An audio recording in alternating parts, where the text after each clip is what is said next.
Hi friends, welcome back to my channel. ನಾನು upload ಮಾಡಬೇಕಾಗಿರೋ ವಿಡಿಯೋದಲ್ಲಿ ಇದೊಂದು ಮಿಸ್ ಆಗೋಯಿತು. ನಾನು ಅದು ರೀಸೆಂಟಾಗಿ ಬಂದು ರಾಮೇಶ್ವರಂ ಮತ್ತು ಧನುಷ್ಕೋಡಿಗೆಲ್ಲ ಹೋಗಿದ್ವಿ ಅಂತ ಹೇಳಿದ್ನಲ್ವ. ಸೊ ಇದು ಬಂದು ಅದರ ಕಂಟಿನ್ಯೂಸ್ ವ್ಲಾಗೇನೆ. ಯಾಕಂದರೆ ಈ ವ್ಲಾಗ್ ಬಂದು ಕಂಪ್ಲೀಟಾಗಿ ಇದನ್ನೊಂದು ಹಾಕಬೇಕಿತ್ತು, ಮರ್ತುಬಿಟ್ಟಿದ್ದೆ ನಾನು. ಸರಿ, ಮಧುರೆಯಲ್ಲಿ ಬಂದು ಎಲ್ಲ ದೇವಸ್ಥಾನಗಳನ್ನು ಓಡಾಡ್ಕೊಂಡು ಬಂದಿದ್ದಾಯಿತು. ನಾನು ಆಲ್ಮೋಸ್ಟಾಗಿ ನೀವು ನನ್ನ ರೀಸೆಂಟ್ ವೀಡಿಯೋಸ್ ನೋಡಿದ್ರೆ ಮಧುರೆಯಲ್ಲಿ ನಾನು ಯಾವ್ಯಾವ ದೇವಸ್ಥಾನಕ್ಕೆಲ್ಲ ವಿಸಿಟ್ ಮಾಡಿದ್ದೆ ಅಂತ ಒಂದು ಕಂಪ್ಲೀಟ್ ವೀಡಿಯೋನೇ ಹಾಕಿದ್ದೀನಿ. ಇದು ಬಂದು ಅಲ್ಲಿಂದ ಅಂದರೆ ಮಧುರೆಯಲ್ಲಿ ಇದ್ದು ಅಲ್ಲಿಂದ ಟ್ರೈನಲ್ಲಿ ನಾವು ರಾಮೇಶ್ವರಂಗೆ ಹೋಗಿದ್ದು. ಸೊ ಸುಮಾರು ಒಂದು 2-2.5 ಅವರ್ ಜರ್ನಿ ಆಗುತ್ತೆ ಅಂತ ಹೇಳಿದರು. ಸ್ವಲ್ಪ ಬೇಗನೆ ಹೋದರು. ತುಂಬ ಬಂದು ಏನಂದರೆ ಮಧುರೈ ಜಂಕ್ಷನಲ್ಲೇ ರಾಮೇಶ್ವರಂಗೆ, ಬ್ಯಾಂಗ್ಳೂರ್ಗೆ ಎಲ್ಲನೂ ಟ್ರೈನ್ ಇದೆ. ನಾವು ಬಂದು ಮೊದಲೇ ಬುಕ್ ಮಾಡ್ಕೋಬೇಕು. ಸೊ ನಾವು ಬಂದು ನಮ್ಮೂರಲ್ಲೇ ಎಲ್ಲನೂ ಬುಕ್ ಮಾಡ್ಕೊಂಡು ಹೋಗಿದ್ದಿದ್ದು.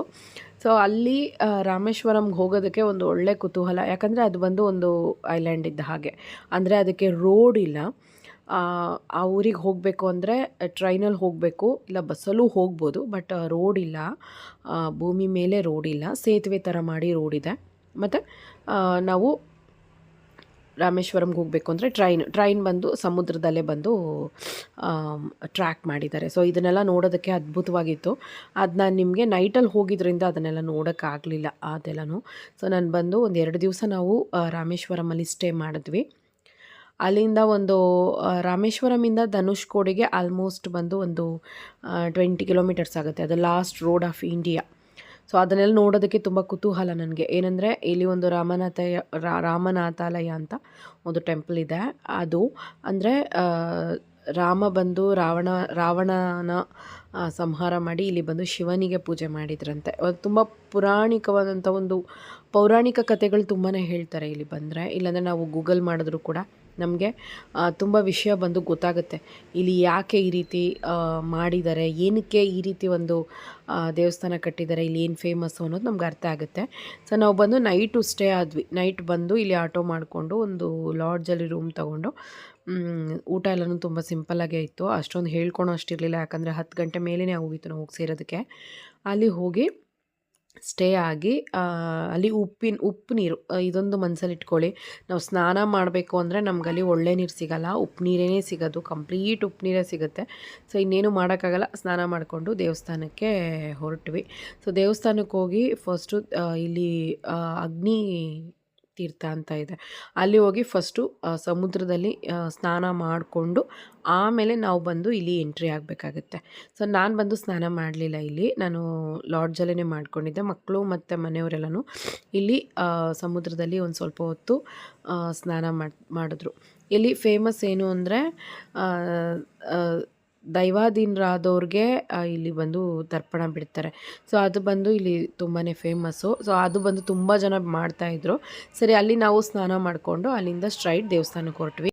ಯಾಕಂದರೆ ಇಲ್ಲಿ ಡೈರೆಕ್ಟಾಗಿ ದೇವಸ್ಥಾನಕ್ಕೆ ಹೋಗಬಾರ್ದು, ಇಲ್ಲಿ ಅಗ್ನಿ ತೀರ್ಥದಲ್ಲಿ ಬಂದು ಸ್ನಾನ ಮಾಡಿಕೊಂಡೇ ಹೋಗಬೇಕು ಅನ್ನೋದು ಒಂದು ವಿಷಯ ಇದೆ. ಸೊ ಹಾಗಾಗಿ ಸ್ಟ್ರಿಕ್ಟಾಗಿ ಇದನ್ನು ಫಾಲೋ ಮಾಡಬೇಕಂತೆ. ಸೊ ನನಗೂ ಗೊತ್ತಿರಲಿಲ್ಲ. ಅಲ್ಲಿ ವಿಷಯ ತಿಳ್ಕೊಂಡು ನಾನು ಬಂದು ಇದು ರಾಮೇಶ್ವರಂ, ಮಧುರೈ ಇದೆಲ್ಲ ಪ್ಲ್ಯಾನ್ ಮಾಡೋವಾಗಲೇ ಯೂಟ್ಯೂಬಲ್ಲಿ ಕೆಲವೊಂದು ವಿಷಯಗಳನ್ನೆಲ್ಲನೂ ಗ್ಯಾದರ್ ಮಾಡ್ಕೊಂಡೇ ಹೋಗಿದ್ದಿದ್ದು ನಾವು. ಸೊ ಹೋಗಿದ್ದು ನಾವು ಬಂದು ಬಸ್ಸಲ್ಲಿ, ಮತ್ತು ಅಲ್ಲಿಂದ ಟ್ರೈನಲ್ಲಿ ಬ್ಯಾಂಗ್ಳೂರ್ ಟು ಮಧುರೈ ಹೋಗಿ, ಮಧುರೈಯಿಂದ ನಾವು ಟ್ರೈನಲ್ಲಿ ಹೋಗಿದ್ದು. ಸೊ ಅಲ್ಲಿಂದ ಮತ್ತೆ ನಾವು ಟ್ರೈನ್ ಬುಕ್ ಮಾಡ್ಕೊಂಡಿದ್ವಿ, ಅಲ್ಲಿಂದ ಮತ್ತೆ ವಾಪಸ್ ಬರೋದಕ್ಕೆ. ಸೊ 2 ದಿನ ಬಂದು ನಾವು ರಾಮೇಶ್ವರಮಲ್ಲಿ ಇದ್ವಿ. ರಾಮೇಶ್ವರಮಲ್ಲಿ ಮತ್ತು ಧನುಷ್ಕೋಡಿ ಹೋಗಿ ನೋಡ್ಕೊಂಡು ಬಂದು ರಾಮೇಶ್ವರಮಲ್ಲಿ ನಾವು ಸ್ಟೇ ಆಗಿದ್ದು. ಸೊ ಒಂಥರ ತುಂಬ ಚೆನ್ನಾಗಿತ್ತು. ನಾನು ಹೇಳಬೇಕು ಅಂದರೆ ತುಂಬ ವಿಷಯಗಳನ್ನ ಹೇಳೋದಿದೆ. ಯಾಕಂದರೆ ತುಂಬ ಜನರಿಗೆ ಈ ಒಂದು ರಾಮನಾಥಾಲಯ ಟೆಂಪಲಲ್ಲಿ 22 ಬಾವಿ ಇದೆ, ಅದು ವಿಷಯನೇ ಗೊತ್ತಿಲ್ಲ. ಆ 22 ಬಾವಿಯಲ್ಲಿನೂ ನೀರು ಬಂದು ಉಪ್ಪಿನ ನೀರು ಸಿಗಲ್ಲ. ಅಂದರೆ ಸಮುದ್ರ ಉಪ್ಪು ನೀರಿರುತ್ತೋ ಆ ಥರ ಉಪ್ಪು ನೀರು ಇರೋದಿಲ್ಲ. ಸಮುದ್ರದ ಪಕ್ಕದಲ್ಲೇ ದೇವಸ್ಥಾನ ಇರೋದು, ಒಂದು ಸ್ವಲ್ಪ ವಾಕೇಬಲ್ ಡಿಸ್ಟೆನ್ಸಲ್ಲಿ. ಅಲ್ಲಿ ಬಂದು 4 ಗೇಟ್ ಇದೆ. ಸೌತ್ ಗೇಟಿಂದನೇ ಎಂಟ್ರಿ ಆಗಬೇಕಾಗುತ್ತೆ ಇಲ್ಲಿ ಸ್ನಾನ ಮಾಡಿಕೊಂಡು. ಅಲ್ಲಿ ಒಳಗಡೆ ನಾವು ಎಂಟ್ರಿ ಆದಾಗ ಸೌತ್ ಗೇಟ್ ಒಳಗಡೆಗೆ ಹೋದಾಗಲೇ ನಮಗೆ ಅಲ್ಲಿ 22 ಬಾವಿಗಳು ಸಿಗತ್ತೆ. ಆ ಒಂದೊಂದು ಬಾವಿಗೂ ಒಂದೊಂದು ಹೆಸರಿಟ್ಟಿದ್ದಾರೆ. ಆ ಬಾವಿಯಲ್ಲಿ ಬಂದು ನೀರು ಸ್ನಾನ ಮಾಡ್ಕೊಳ್ಳೋದಕ್ಕೆ ಯೋಗ್ಯವಾದಂತಹ ನೀರು. ಅಂದರೆ ಈಗ ಒಂದು ಲೋಟ ನೀರಿಗೆ 1 ಕಲ್ಲು ಉಪ್ಪು ಹಾಕಿದ್ರೆ ಏನು ಟೇಸ್ಟ್ ಇರುತ್ತೆ, ಲೈಟಾಗಿ ಉಪ್ಪಿರುತ್ತಲ್ಲ, ಆ ಥರ ಟೇಸ್ಟ್ ಇರುತ್ತೆ. ಅದು 22 ಬಾವಿಯಲ್ಲೂ ಇರೋ ನೀರು ನಮ್ಮ ಮೇಲೆ ಬೀಳೋದ್ರಿಂದ ನಮ್ಮ ಪಾಪಗಳೆಷ್ಟೋ ಕಳೆಯುತ್ತೆ ಅಂತ ಕೂಡ ಒಂದು ಪುರಾಣ ಇದೆ. ಇದು ದಕ್ಷಿಣ ಕಾಶಿ ಅಂತ ಕೂಡ ಹೇಳ್ತಾರೆ ರಾಮೇಶ್ವರಮನ್ನು. ಕಾಶಿಗೆ ಹೋಗದೇ ಇರೋರು ಇಲ್ಲಿ ಬಂದು ಹೋಗ್ಬೋದು ಅಂತ. ಒಂಥರ ಹೇಗಿತ್ತು ನನಗೆ ಅನುಭವ ಅಂತಂದರೆ ತುಂಬಾ ರಿಫ್ರೆಶ್ ಆಗಿತ್ತು. ನೋಡಿ ನಾವು ಅಲ್ಲಿ ಸ್ನಾನ ಮಾಡಿಕೊಂಡು ಸ್ಟ್ರೈಟು ಇಲ್ಲಿ ದೇವಸ್ಥಾನಕ್ಕೇ ಬಂದ್ರಿ. ಹಾಗೇ ಬರಬೇಕು ಕೂಡ. ಇಲ್ಲಿ ಬಂದಾಗ ಏನು ಮಾಡ್ತಾರೆ ಅಂತಂದರೆ ನಮಗೆ ಇಲ್ಲಿ ಎಂಟ್ರಿ ಇಲ್ಲಿ ಒಳಗಡೆ ಬರ್ತಿದ್ದಾಗೆ ಸೌತ್ ಗೇಟಲ್ಲಿ ನಮ್ಗೆ ಇದನ್ನೇ ಕಾಣೋದು. ಇದು ನೋಡಿ ಒಂದೇ ಲೆವೆಲಲ್ಲಿ ಕಟ್ಟಿರುವಂತಹ ಒಂದು ಕಂಬಗಳು. ಕಂಬ ಎಲ್ಲ ಕಲ್ಲಿನಿಂದ ಕೆತ್ತಿರೋದಿದು. ಇದಕ್ಕೆ ಪೇಂಟ್ ಮಾಡಿದ್ದಾರೆ ಅಷ್ಟೇ, ಇನ್ನೇನಿಲ್ಲ. ಇಲ್ಲಿ ನಾವು ಎಂಟ್ರಿ ಆಗಬೇಕು. ಮಕ್ಕಳು ಎಲ್ಲನೂ ಸ್ನಾನ ಮಾಡ್ಕೊಂಡು ಏನು ಮಾಡಿದ್ರು ಅಂದರೆ ನಾರ್ಮಲ್ ಡ್ರೈ ಕ್ಲಾತ್ಸ್ನೇ ಹಾಕ್ಕೊಂಡ್ರು ಅಲ್ಲಿ, ಯಾಕಂದರೆ ಜಸ್ಟ್ ನೀರಲ್ಲಿ ಮುಳುಗಿದ್ದಿದ್ದಲ್ವ. ಇಲ್ಲಿ ಒಳಗಡೆ ಎಂಟ್ರಿ ಆದಮೇಲೆ ನಮಗೆ ಒಬ್ರಿಗೆ 250 ಒಂದೊಂದು ಬಕೆಟ್ ನೀರು ಹಾಕ್ತೀವಿ ಅಂತ ಹೇಳಿ ಕೆಲವರು ಹೇಳ್ತಾ ಇರ್ತಾರೆ. ನಾವು ಆ ಥರ ಎಲ್ಲ ಏನೂ ತೊಗೊಳ್ಳೋದೇ ಬೇಡ. ಇಲ್ಲಿ ಫ್ರೀಯಾಗೇ ಒಂದೊಂದು ಜಗ್ಗು ಒಬ್ಬೊಬ್ರಿಗೆ ಹಾಕ್ತಾರೆ. 22 ಜಗ್ ಅಂದರೆ ಲೆಕ್ಕ ಹಾಕ್ಕೊಳ್ಳಿ, ಸ್ನಾನನೇ ಆಗಿಬಿಡತ್ತೆ. ತುಂಬ ಜನ ಏನು ಮಾಡ್ತಾರೆ ಅಂದರೆ ಮನೆಗಳಿಗೆ ಎತ್ಕೊಂಡು ಹೋಗೋದಕ್ಕೋಸ್ಕರ ದುಡ್ಡು ಕೊಟ್ಟು ಬಕೆಟ್ಸಲ್ಲಿ ನೀರನ್ನು ತಮ್ಮ ಮೇಲೆ ಹಾಕ್ಸ್ಕೊಳ್ತಾರೆ. ಇದರಲ್ಲೂ ಬಾಟಲಲ್ಲೂ ತುಂಬ್ಕೋತಾರೆ. ಸೊ ಅದು ನಮಗೆ ಬೇಕು ಅಂದರೆ ನಾವು ಮಾಡ್ಕೊಬೋದು. ಇಲ್ಲ ಬೇಡ ನನಗೆ ನಾರ್ಮಲಾಗಿ ನನ್ನ ಸ್ನಾನ ಆದರೆ ಸಾಕು ಅಂದ್ಕೊಂಡ್ರೆ ಓಕೆ. ಇಲ್ಲಿ ಕ್ಯಾಮ್ರಾ ಅಲೋಡ್ ಇಲ್ಲ. ನಾವು ಸ್ವಲ್ಪ ಹೇಳಬೇಕು ಅಂದರೆ ಸ್ವಲ್ಪ ಕಳ್ತನವಾಗೇ ವೀಡಿಯೋನೇ ತೊಗೊಂಡಿದ್ದು. ಕ್ಯಾಮ್ರಾ ಅಲೋಡ್ ಇರಲಿಲ್ಲ. ನಮ್ಮ ಮನೆಯವರು ಆದಷ್ಟು ಪಾಪ ಅವ್ರ ಕೈಲಿ ಎಷ್ಟಾಗುತ್ತೋ ಅಷ್ಟು ಹಿಡಿದ್ರು. ಮತ್ತು ನಾನು ಕೂಡ ಕೈಯಲ್ಲಿ ಇಟ್ಕೊಂಡು ತುಂಬ ಕಷ್ಟಪಟ್ಟು ವೀಡಿಯೋ ಮಾಡಿದ್ದಿದ್ದು. ಯಾಕಂದರೆ ಇಲ್ಲಿ ಫುಲ್ಲಾಗಿ ಸ್ಟ್ರಿಕ್ಟಾಗಿತ್ತು. ಸರಿ, ಇದು ಒಂದು ಮೆಮೊರೇಬಲ್ ಆಗಿರುತ್ತೆ ಮತ್ತು ವೀಡಿಯೋಸ್ ತೋರಿಸೋದಕ್ಕೂ ಚೆನ್ನಾಗಿರುತ್ತೆ ಅಂತ ಹೇಳಿ ನಾನು ಇದೆಲ್ಲ ವೀಡಿಯೋಸ್ ಮಾಡಿಕೊಂಡೆ. ತುಂಬ ಸುತ್ತ ಹಾಕೋ ಥರ ಇರುತ್ತೆ ಒಳಗಡೆ. ಒಂದೊಂದು ಬಾವಿಗೂ ಒಂದೊಂದು ಹೆಸರಿಟ್ಟಿದ್ದಾರೆ. ತುಂಬ ಆಳವಾಗಿರುತ್ತೆ. ಒಳಗಿಂದ ನೀರು ತೆಗೆದು ನಮ್ಮ ತಲೆ ಮೇಲೆ ಅವರು ಅದನ್ನು ಹಾಕ್ತಾರೆ. ಸೊ ಇದನ್ನೆಲ್ಲ ನಾವು ಮಾಡಿಕೊಂಡು ಹೊರಗಡೆ ಬಂದು ಫುಲ್ಲಾಗಿ ಕಂಪ್ಲೀಟಾಗಿ 22 ಬಾವಿದು ನೀರನ್ನು ಹಾಕಿಸ್ಕೊಂಡು ಹೊರಗಡೆ ಬಂದ ಮೇಲೆ ನಾವು ಡ್ರೆಸ್ ಚೇಂಜ್ ಮಾಡ್ಕೋಬೇಕು. ತುಂಬ ರಿಫ್ರೆಶ್ ಆಗಿತ್ತು. ತುಂಬ ಖುಷಿ ಅನ್ನಿಸ್ತು. ಏನೋ ಒಂಥರ ಸಾಧನೆ ಮಾಡ್ದಂಗೆ ಅನ್ನಿಸ್ತಾ ಇತ್ತು. ಯಾಕಂದರೆ ಅಷ್ಟು ಜನಗಳ ಮಧ್ಯೆ ನಾವು ಹೋಗಿ ನೀರು ಹಾಕ್ಸ್ಕೊಂಡು ದೇವಸ್ಥಾನದೊಳಗಡೆ ಎಂಟ್ರಿ ಆಗೋದೆಲ್ಲ ತುಂಬ ಪಾಸಿಟಿವ್ ವೈಬು. ಸೊ ಇದನ್ನೆಲ್ಲ ನಾವು ಮಾಡಿಸ್ಕೊಂಡು ಹೊರಗಡೆ ಬಂದು ನಾವು ಡ್ರೆಸ್ ಚೇಂಜ್ ಮಾಡಿಕೊಂಡು ನೆಕ್ಸ್ಟು ಎಂಟ್ರಿ ಏನು ಹೋಗಬೇಕೋ ಅಲ್ಲಿ ನಾವು ಹೊರಟ್ವಿ. ಸೊ ತುಂಬಾ ಚೆನ್ನಾಗಿತ್ತು. ದೇವಸ್ಥಾನದಲ್ಲಿ ಒಳಗಡೆ ತುಂಬ ರಶ್ಶು. ಇಲ್ಲಿ ಬಂದು ಜಾಸ್ತಿ ನಾರ್ತ್ ಇಂಡಿಯನ್ಸ್ ಬರ್ತಾರೆ. ತಮಿಳವ್ರಿಗಿಂತ ಕನ್ನಡದವ್ರಿಗಿಂತ ಆಂಧ್ರ ಪ್ರದೇಶದಿಂದ ಬರೋರಿಗಿಂತ ನಾನು ತುಂಬ ಜನ ನೋಡಿದ್ದು ಬಂದು ಅಲ್ಲಿ ಎಲ್ಲನೂ ನಾರ್ತ್ ಇಂಡಿಯನ್ಸೇ. ಅವ್ರಿಗೆ ತುಂಬ ಭಕ್ತಿ ಜಾಸ್ತಿ. ಅವರು ಅಲ್ಲಿ ಕಾಶಿನೂ ನೋಡ್ತಾರೆ. ಇಲ್ಲಿ ದಕ್ಷಿಣ ಕಾಶಿ ಮಿಸ್ ಮಾಡಬಾರ್ದು ಅಂತ ಇಲ್ಲಿಗೂ ಬರ್ತಾರೆ. ನಾನಲ್ಲಿ ತುಂಬ ಜನ ಬಂದು ನಾನು ನೋಡಿದೆ. ತುಂಬ ಜನ ಬಂದು ಎಲ್ಲ ನಾರ್ತ್ ಇಂಡಿಯನ್ಸೇ ಬಂದಿದ್ದಿದ್ದು. ಸರಿ ಅಂತೇಳಿ ನಾವು ಒಳಗಡೆ ಎಲ್ಲನೂ ಕಂಪ್ಲೀಟಾಗಿ ಈ 22 ಇದನ್ನು ನಾವು ಮುಗಿಸ್ಕೊಂಡು ಬರೋ ಅಷ್ಟೊತ್ತಿಗೆ ಆಲ್ಮೋಸ್ಟ್ 1 ಅವರ್ ಆಗುತ್ತೆ. ಸೊ ಅದನ್ನೆಲ್ಲ ಮುಗಿಸ್ಕೊಂಡು ನಾವು ದೇವಸ್ಥಾನದೊಳಗಡೆ ಬಂದು ದರ್ಶನಕ್ಕೆ ಹೋಗಿದ್ದು. ಸೊ ವಿಡಿಯೋ ತುಂಬ ಕಂಪ್ಲೀಟಾಗಿ ಹಾಕಿದ್ದೀನಿ ನೋಡಿ. ಹಾಗೆ ಧನುಷ್ಕೋಡಿಗೆ ಹೋಗಿದ್ವಿ. ಧನುಷ್ಕೋಡಿಯಲ್ಲಿ ಏನೇನೆಲ್ಲ ಅನುಭವ ಆಯಿತು ಅಂತ ನಾನು ವಿಡಿಯೋ ಎಂಡಿಂಗಲ್ಲಿ ಹಾಗೇ ಹೇಳ್ತೀನಿ. ವಿಡಿಯೋ ಹಾಗೆ ಕಂಟಿನ್ಯೂ ಆಗುತ್ತೆ. ಸೊ ಕಂಪ್ಲೀಟಾಗಿ ವಿಡಿಯೋ ನೋಡಿದ್ರೆ ಖಂಡಿತವಾಗ್ಲೂ ನಿಮ್ಗೆ ಇಷ್ಟ ಆಗುತ್ತೆ. ಇಲ್ಲಿ ಬಂದು ಶಿವನ ದೇವಸ್ಥಾನ ಇರೋದು. ಈ ದೇವಸ್ಥಾನದಲ್ಲಿ ಶಿವನ ಒಂದು ದರ್ಶನ ಮಾಡಿಕೊಂಡು ತುಂಬ ಹೊತ್ತಾಗುತ್ತೆ. ತುಂಬ ದೊಡ್ಡ ದೇವಸ್ಥಾನ. ಒಳಗೆ ಹೋಗಿಬಿಟ್ರೆ 2ರಿಂದ 3 ಅವರ್ ಆದ್ರೂ ಆಶ್ಚರ್ಯ ಪಡೋ ಅಂಥದ್ದೇನಿಲ್ಲ. ಅಷ್ಟು ದೊಡ್ಡ ದೇವಸ್ಥಾನನೆಲ್ಲ ನೋಡಿಕೊಂಡು ಕಂಪ್ಲೀಟಾಗಿ ನಾವು ಧನುಷ್ಕೋಡಿಗೆ ಪ್ರಯಾಣ ಬೆಳೆಸಿದ್ವಿ. ಅವತ್ತಿನ ದಿನ ಬಂದು ಮಧ್ಯಾಹ್ನವರೆಗೂ ನಮ್ಗೆ ಅಲ್ಲೇ ಆಗೋಯ್ತು. ಹಂಗಾಗಿ ನಾವು ಸರಿ ಮಧ್ಯಾಹ್ನ ಆದಮೇಲೆ ಹೋಗೋಣ ಅಂತ ಹೇಳಿ ಅಲ್ಲಿ ಸ್ವಲ್ಪ ಊಟ ಎಲ್ಲ ಮುಗಿಸ್ಕೊಂಡು ನಾವು ಧನುಷ್ಕೋಡಿ ಕಡೆ ಹೊರಟ್ವಿ. ನೀವು ಇಲ್ಲಿ ನೋಡ್ಬೋದು ಅರಬ್ಬಿ ಸಮುದ್ರ ಮತ್ತು ಬೇ ಆಫ್ ಬೆಂಗಾಲು ಎರಡೂ ಬಂದು ನಮಗೆ ಒಂದೇ ಕಡೆನೇ ನೋಡ್ಬೋದು ನಾವು ಸಮುದ್ರ. ಯಾಕಂದರೆ ಇದು ಇಂಡಿಯಾ ಲಾಸ್ಟ್ ರೋಡು. ಈಗ ನಾವೇನು ಪ್ರಯಾಣ ಮಾಡ್ತಾಯಿದ್ದೀವಿ ಇದಕ್ಕೆ ಮೇಲೆ ರೋಡ್ ಇಲ್ಲ. ಈ ಧನುಷ್ಕೋಡಿದು ದೊಡ್ಡ ಒಂದು ಸ್ಟೋರಿನೇ ಇದೆ. ಇದು ಬಂದು ಸುಮಾರು ಒಂದು 40-60 ವರ್ಷಗಳ ಹಿಂದೆ ಅನ್ಕೋತೀನಿ. ಸರಿಯಾಗಿ ಡೇಟ್ ನೆನಪಿಲ್ಲ ನನಗೆ. 1900 ಹೇಳಿದ್ರು ಅವರು. 1960 ಆ ಥರ ಆಸುಪಾಸಲ್ಲಿ ಏನಾಗಿತ್ತು ಅಂತಂದರೆ ಇಲ್ಲಿ ದೊಡ್ಡ ಸುನಾಮಿನೇ ಬಂದಿತ್ತಂತೆ. ದೊಡ್ಡ ಸುನಾಮಿ ಬಂದು ಇಲ್ಲೇನಾಗಿದೆ ಅಂತಂದರೆ ಸುಮಾರು ಒಂದು 3 ಕಿಲೋಮೀಟ್ರಷ್ಟು ಸಿಟಿನೇ ಸಮುದ್ರದಲ್ಲಿ ಮುಳುಗೋಗಿತ್ತಂತೆ. ಇಲ್ಲಿ ಸುಮಾರು ಜನ ಬಂದು ಹಾಗೆ ನೀರಲ್ಲೇ ಕೊಚ್ಕೊಂಡು ಹೋಗ್ಬಿಟ್ರಂತೆ. ಮತ್ತು ಇಲ್ಲಿ ಬಂದು ಯಾವುದೇ ರೀತಿ ನಿಮಗೆ ವೈಫೈ ಕನೆಕ್ಷನ್ ಸಿಗಲ್ಲ. ಇಲ್ಲಿ ಫೋನ್ ಮಾತಾಡೋಕ್ಕಾಗಲ್ಲ, ನಿಮಗೆ ಕರೆಂಟ್ ಸಿಗಲ್ಲ, ಮತ್ತು ಯಾವುದೇ ರೀತಿ ನಿಮಗೆ ವೆಹಿಕಲ್ಸ್ ಬಂದು ನೀವೇ ನೋಡ್ಕೊಂಡು ಕರ್ಕೊಂಬರಬೇಕು. ಗೌರ್ಮೆಂಟ್ ಬಸ್ಸು ದಿನಕ್ಕೆ 2 ಸಲಿನೋ 3 ಸಲಿನೋ ಬರುತ್ತೆ ಅಷ್ಟೇ. ಮತ್ತು ಇಲ್ಲಿ ಯಾವುದೇ ರೀತಿ 5 ಗಂಟೆ ಮೇಲೆ ನಿಮಗೆ ಜನ ಕೂಡ ಕಮ್ಮಿ ಆಗೋಗ್ತಾರೆ. ಇಲ್ಲಿ ಆ ರೀತಿ ಒಂದು ವಾತಾವರಣ. ಇದು ಬಂದು ಹೇಗೆ ಹೇಳೋದಂದರೆ ಗೌರ್ಮೆಂಟಿಂದ ಫೆಸಿಲಿಟೀಸ್ ಇಲ್ಲ. ಗೌರ್ಮೆಂಟಿಂದ ಬಂದು ಇದು ದೂರ ಇದೆ ಅಂತಲೇ ಹೇಳ್ಬೋದು. ಅಂದರೆ ಇಲ್ಲಿ ಯಾವುದೇ ರೀತಿ ಆ್ಯಂಬುಲೆನ್ಸ್ ಬರೋದಾ ಇಲ್ಲ ಪೊಲೀಸವ್ರು ಬರೋದಾಗಲಿ, ಇಲ್ಲ ಒಂದು ಒಳ್ಳೆ ಸಪೋರ್ಟ್ ಬರುತ್ತೆ ಸಿಟಿಯಿಂದ ಅನ್ನೋದಾಗಲಿ, ಅದೆಲ್ಲ ಇಲ್ಲಿ ಸಿಗಲ್ಲ. ಅದು ಬಂದು ಇಲ್ಲಿ ಒಂದು ತುಂಬ ಕಷ್ಟವಾಗಿತ್ತು ಇದು ಕೇಳುವಾಗ. ಜನ ಬಂದು ತುಂಬ ಜನ ಏನಂದರೆ ಇಲ್ಲಿ ತುಂಬ ಜನ ತೀರ್ಕೊಂಡಿದ್ದಾರೆ. ಮತ್ತು ಇಲ್ಲಿ ಸ್ಕೂಲ್ಸು, ಮೆಡಿಕಲ್ ಕಾಲೇಜ್ ಇತ್ತಂತೆ. ಆ್ಯಂಡ್ ನೆಕ್ಸ್ಟ್ ಬಂದು ಇಲ್ಲಿ ಇನ್ನೊಂದು ಏನಂತಂದರೆ railway station, post office, church ಎಲ್ಲ ಹಾಳಾಗೋಗಿದೆ. ಇದನ್ನೆಲ್ಲ ನಮಗೆ ನೋಡೋವಾಗ ಏನಾಗುತ್ತೆ ಗೊತ್ತಾ, ಈ ಥರನೂ ಊರಿದೆಯಾ, ಇದರಲ್ಲಿ ಎಷ್ಟು ಜನ ಸತ್ತೋಗಿರ್ತಾರೆ. ಇಲ್ಲಿ ಬಂದು ಖುಷಿ ಆಗಲ್ಲ. ಇಲ್ಲಿ ಬಂದಾಗ ನಮಗೆ ಬೇಜಾರಾಗುತ್ತೆ. ನಮಗೆ ಗೊತ್ತಿಲ್ಲದೆ ಇರೋ ನೋವು ಬಂದು ಈ ಧನುಷ್ಕೋಡಿಯಲ್ಲಾಗುತ್ತೆ. ನನಗಂತೂ ತುಂಬಾ ಬೇಜಾರಾಯಿತು. ಇಲ್ಲಿ ಬಂದು ನಾನು ಎಂಜಾಯ್ ಮಾಡಲಿಲ್ಲ, ನೀರಲ್ಲಿ ಕುತ್ಕೊಂಡು ಆಡಲಿಲ್ಲ, ಮತ್ತು ಯಾವುದೇ ರೀತಿ ಖುಷಿಯಾಗೇ ಇರಲಿಲ್ಲ. ಇಲ್ಲಿ ತುಂಬ ಹರ್ಟಾಗಿ ತುಂಬ ಬೇಜಾರಾಗಿತ್ತು. ಮೇ ಬಿ ಅದು ನನಗಾಗಿ ಆಯಿತಾ, ಇಲ್ಲ ಅಲ್ಲಿ ಜನ ಹೇಳಿದ ವಿಷಯದಿಂದ ಆಯಿತಾ, ಇಲ್ಲ ಅಲ್ಲಿ ನಡೆದಿರೋ ಸ್ಟೋರಿಯಿಂದ ಆಯಿತಾ, ಅದು ನನಗೆ ಗೊತ್ತಾಗ್ತಿಲ್ಲ. ಬಟ್ ಅದನ್ನು ಅಕ್ಸೆಪ್ಟ್ ಮಾಡೋಕ್ಕಾಗ್ತಾಯಿಲ್ಲ. ಏನು ಮಾಡೋಕ್ಕಾಗಲ್ಲ, ಎಷ್ಟೋ ವರ್ಷಗಳ ಹಿಂದೆ ಆಗಿರೋದು, ನಮ್ಗೆ ಯಾಕೆ ಬಿಡು ಅಂತ ಕೂಡ ಅಂದ್ಕೊಳ್ಳೋಕ್ಕಾಗ್ತಾಯಿಲ್ಲ. ಆ ಥರ ಒಂದು ಅನುಭವ ನನಗೆ ಧನುಷ್ಕೋಡಿಯಲ್ಲಾಯಿತು. ನಮ್ಮ ಮನೆಯವರು ಕೂಡ ಹೇಳ್ತಾಯಿದ್ರು, ಯಾಕೋ ಇಲ್ಲಿ ಒಂಥರ ಇದೆ, ಬೇಜಾರಾಗಿದೆ, ಏನೋ ಒಂಥರ ನೋವಲ್ಲಿ ಅನಿಸುತ್ತೆ, ಒಂಥರ ಏನೋ ಮನಸ್ಸಿಗೆ ಕಷ್ಟ ಅನಿಸುತ್ತೆ ಅನ್ನೋ ಥರ ಹೇಳ್ತಾಯಿದ್ರು. ಇಲ್ಲಿ ಒಂಥರ ಸ್ಮಶಾನ ಮೌನ ಅಂತಲೇ ಹೇಳ್ಬೋದು. ಇದಕ್ಕೆ ಕರೆಕ್ಟಾಗಿ ಆನ್ಸರು ಇದೊಂದೇ. ಈಗ ನಾವೇನಾದರೂ ಒಂದು ವೇಳೆ ಸ್ಮಶಾನಕ್ಕೆ ಹೋಗ್ತೀವಿ, ಸತ್ತವ್ರಿಗೆ ಪೂಜೆ ಮಾಡೋಕ್ಕೆ ಏನಾದರೂ ಹೋಗ್ತೀವಿ ಅಂದರೆ ನಮ್ಗೆ ಯಾವಾಗ ಅಲ್ಲಿ ಅವ್ರ ನೆನಪುಗಳು ಬರುತ್ತೆ, ಬೇಜಾರಾಗುತ್ತೆ, ದುಃಖವಾಗಿರ್ತೀವಲ್ಲ, ಸೇಮ್ ಫೀಲಿಂಗ್ ಇಲ್ಲಿ ನನಗಾಗಿತ್ತು ನೋಡಿ. ಇಲ್ಲಿರೋದು ಬಂದು ಚರ್ಚ್ ಹಾಳಾಗಿದೆ. ಇಲ್ಲಿ ಯಾವುದೇ ರೀತಿ ಸಿಮೆಂಟ್ ಮನೆ ಅಂಥದ್ದು ಎಲ್ಲ ಏನೂ ಇಲ್ಲ. ಅದಕ್ಕೂ ಮುಂಚೆ ಚೆನ್ನಾಗಿದ್ದಂತಹ ಊರಿದು, ಸಿಟಿ. ಆ್ಯಕ್ಚುಲಿ ಇದು ಚೆನ್ನೈಗಿಂತ ಇಂಪ್ರೂವ್ ಆದಂಥ ಸಿಟಿ ಅಂತೆ. ಎಲ್ಲ ಹಾಳಾಗೋಗಿತ್ತಿದು ನೋಡಿ. ಇಲ್ಲಿ ಇದು ಇನ್ನೊಂದು ಸಮುದ್ರ, ನಾನು ಹೇಳಿದ್ನಲ್ಲ ನಿಮಗೆ, ಅದು ಬೇರೆ ಕಡೆ ಅಲೆ ಬರುತ್ತೆ, ಇದು ಇನ್ನೊಂದು ಕಡೆ ಅಲೆ ಬರ್ತಾ ಇರುತ್ತೆ. ಮತ್ತು ಇಲ್ಲಿ ಒಂದು ದೇವಸ್ಥಾನ, ಶಿವಂದು ದೇವಸ್ಥಾನನೇ ಇಲ್ಲೂ. ಆಲ್ಮೋಸ್ಟ್ ಧನುಷ್ಕೋಡಿ ಪುರಾಣ ನೀವು ಗೊತ್ತಾಯಿತು ಅಂದರೆ ನಿಮಗೆ ಗೊತ್ತಿರುತ್ತೆ. ಇಲ್ಲಿಂದನೇ ಲಂಕೆಗೆ ರಾಮ ಹೋಗಿದ್ದು ಸೀತೆನ ಕರ್ಕೊಂಬರೋಕ್ಕೆ, ಮತ್ತು ಬಂದು ಇಲ್ಲಿ ಸೇತುವೆ ಎಲ್ಲ ಕಟ್ಟಿದ್ರು ಈ ರೀತಿಯೂ. ಆಲ್ಮೋಸ್ಟ್ ಇಲ್ಲಿಂದ ಬಂದು ಶ್ರೀಲಂಕಾ 20 ಕಿಲೋಮೀಟ್ರು ಆಗಲ್ಲ ಸಮುದ್ರದಲ್ಲಿ. ಸೊ ತುಂಬ ಹತ್ತಿರವಾಗಿದೆ ಶ್ರೀಲಂಕಾ ಇಲ್ಲಿ ಧನುಷ್ಕೋಡಿಯಿಂದ. ಬಟ್ ನಮಗೆ ಅದು ಇದಿಲ್ಲ, ವಿಸಿಬಲ್ ಇಲ್ಲ, ಕಾಣಿಸೋದು ಇಲ್ಲ ಏನೂ. ಇದು ರಾಮನ ಪಾದ ಅಂತ ಹಾಕಿದ್ರು.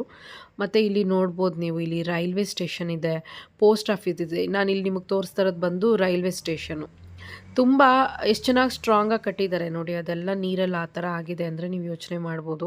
ಸೊ ಇಲ್ಲಿ ಬಂದು ನೀರು ಕೂಡ ಹೇಗೆ ಸಿಗುತ್ತೆ ಇವ್ರಿಗೆ ಅಂದರೆ ಉಪ್ಪು ನೀರೇನೆ.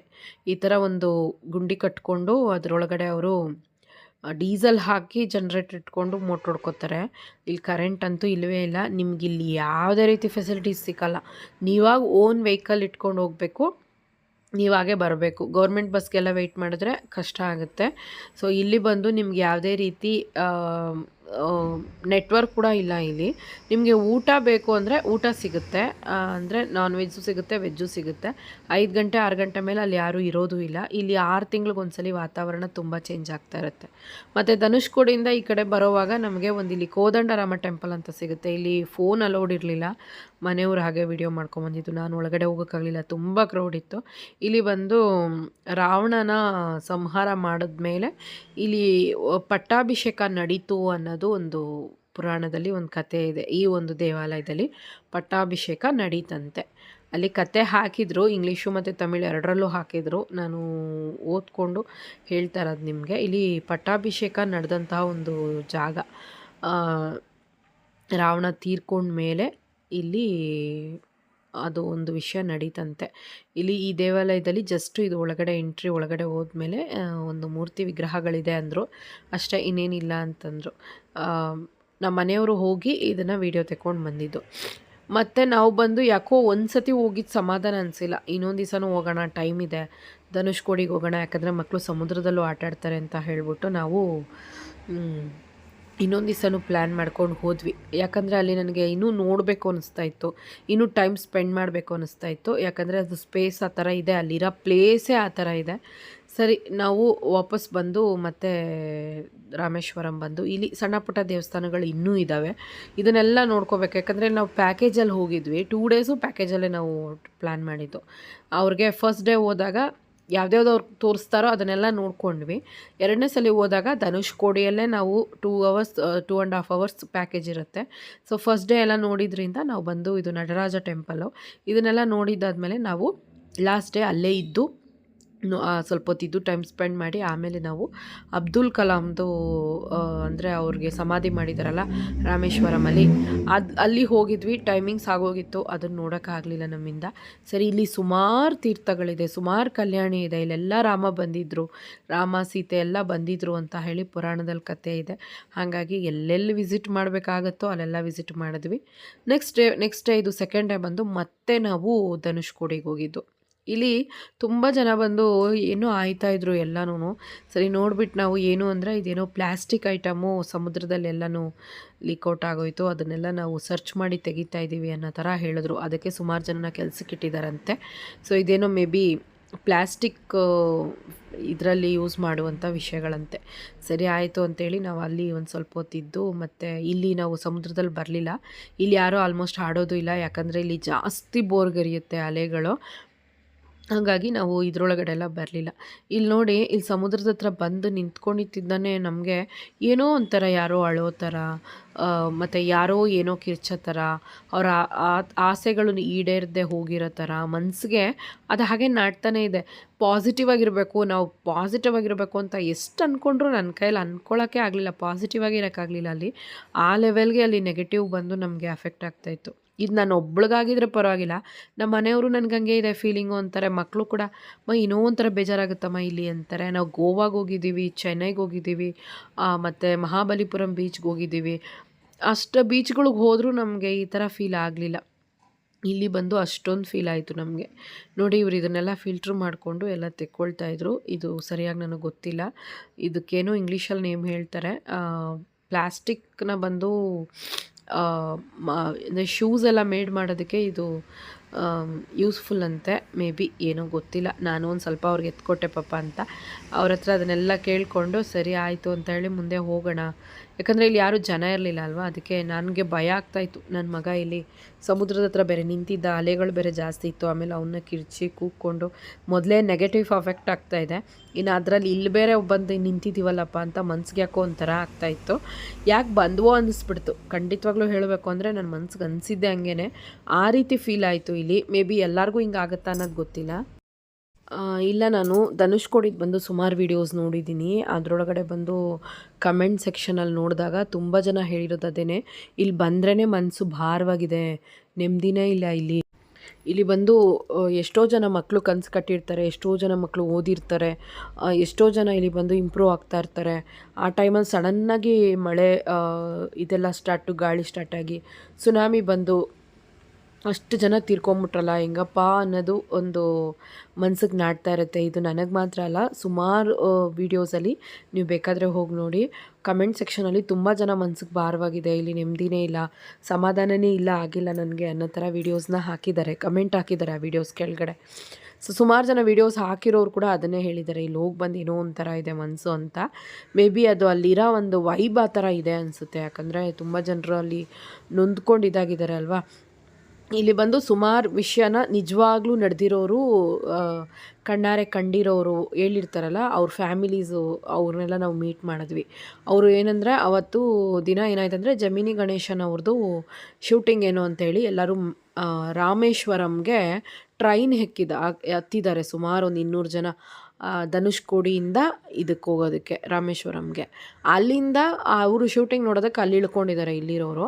ಮತ್ತು ಅಲ್ಲಿಂದ ಸ್ವಲ್ಪ ಜನ ಇಲ್ಲಿಗೆ ಬರೋವಾಗ ಟ್ರೈನ್ ಎಲ್ಲ ಸೇರಿನೇ ಸಮುದ್ರದಲ್ಲಿ ಹೊಡ್ಕೊಂಡೋಗಿರೋದು.